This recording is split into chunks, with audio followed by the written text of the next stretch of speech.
Suburban Sentinel here. It is July 4th, 2012, and first I'd just like to say happy birthday, America. And I am so grateful to live in a country where we can say what we want and own firearms to defend ourselves.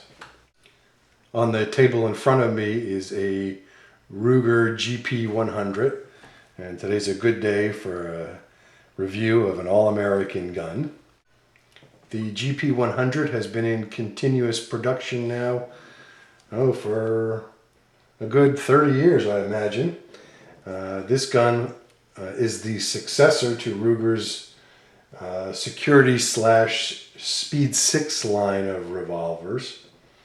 The example here on the table is the medium length barrel and of course a satin stainless finish.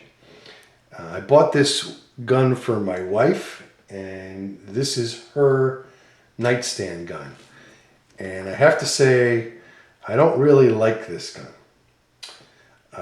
I love this gun. I'm going to do this review in 3 separate parts. First, I'll review the form, fit, and function. Second, the logistics. And third, a description of how this fits into our gun collection and how it may fit into yours.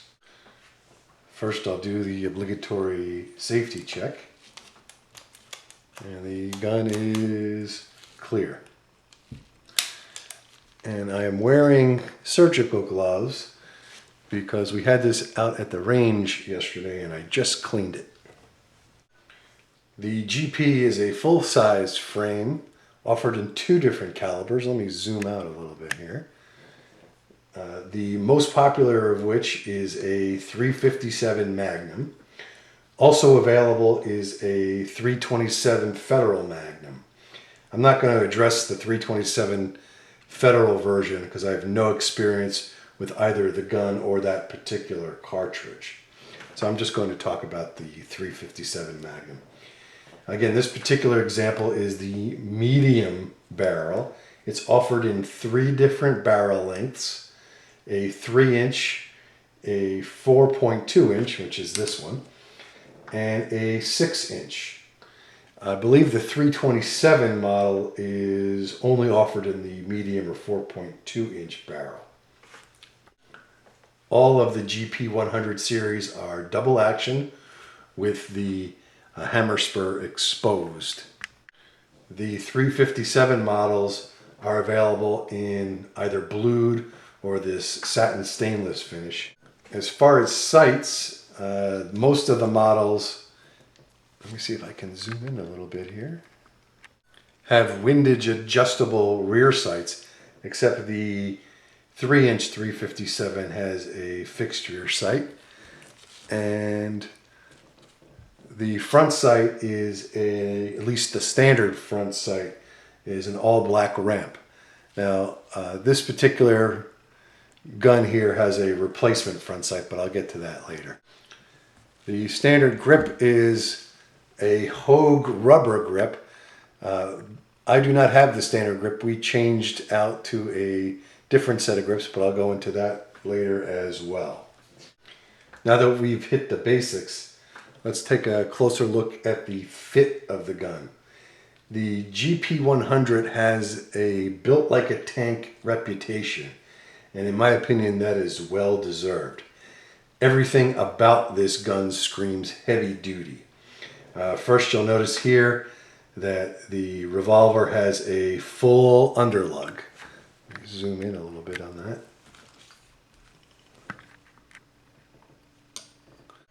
That underlug, along with the generally heavy-duty nature of the frame, brings this particular version of the GP100 in at a chunky 40 ounces unloaded. The GP features a triple locking cylinder. Let me see if I can get a close-up of this. Hopefully this will show up on camera. But there are 3 points of contact for the cylinder: the front, the rear, and the bottom. This makes for a very robust and very positive lockup on the cylinder. The cylinder release is a push button type, where you simply push the button in, as opposed to the Smith & Wessons where you push the button forward, or the Colts where you draw the release backwards.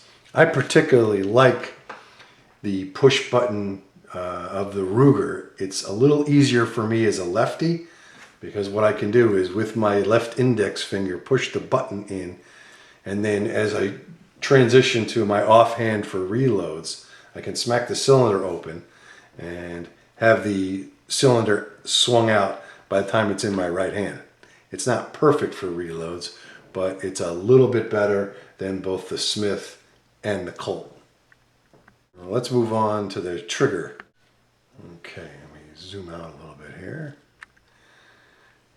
In double action, the trigger is very long and very heavy, but it's smooth. You have a very long trigger pull.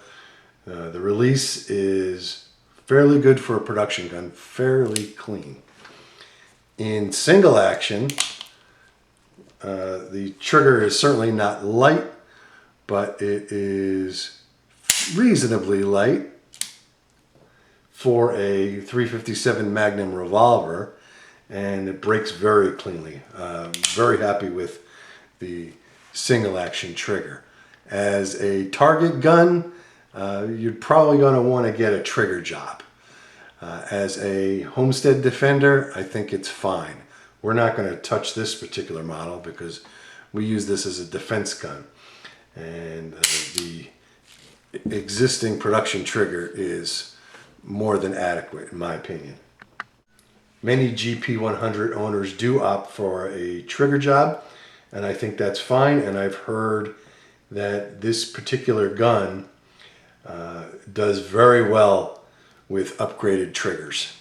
As far as grips go, the standard grip is a very nice Hogue rubber grip that gives you a very solid purchase on the handgun and does a fine job of absorbing the recoil.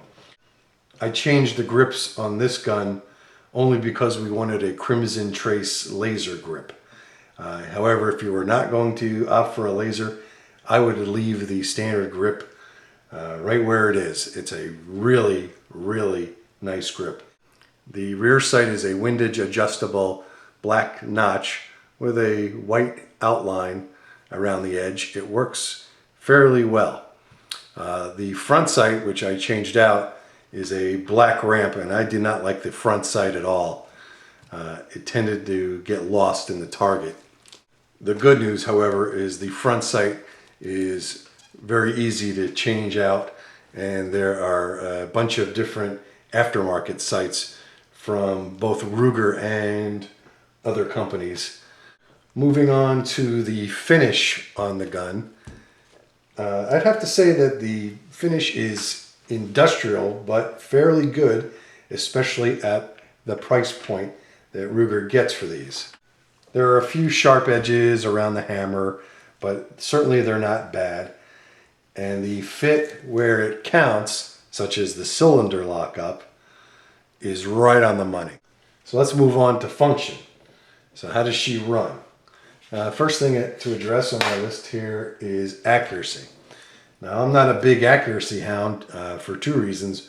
One, this is a homestead defender, and minute of bad guy is all we really look for. Of course, more accuracy is nice, but for us it's not critical. And two, I'm just not that good a shooter. So here is my unscientific and inexpert opinion on accuracy. And what I'm talking about now is shooting single action. Okay, here's my open hand. At 25 yards, really taking my time, my hand will cover the group. At 15 yards, my fist will cover the group. And again, this is shooting single action, really taking my time. At 5 yards, which is basically combat distance in most cases, we're looking at a 1-inch group.